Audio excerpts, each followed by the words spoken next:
Disney Pixar Carros História. O Som Assustador. Relâmpago McQueen e Matt estão contando histórias de terror, mas os amigos estão com medo e o Relâmpago McQueen e o Matt não estão. Quando eles dirigiram na cidade de Radiator Springs, quando eles ouviram o som assustador. E o Matt ainda está com medo. E ele falou: é um monstro. E o Relâmpago McQueen vai ver se tem um monstro em Flores V8.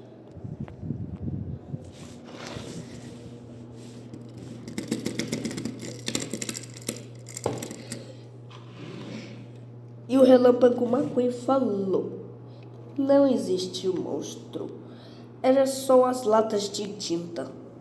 Quando eles olhavam na oficina de Doc, e quando eles ouviram o som assustador. E o Matt está com medo de novo. E ele falou: é um monstro de fogo. E o Relâmpago McQueen vai ver de novo.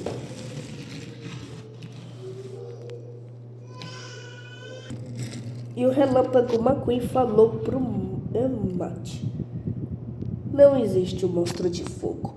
Era só o Stanley consertando o Lizzie. Eles dirigiram no deserto quando eles ouviram o som assustador.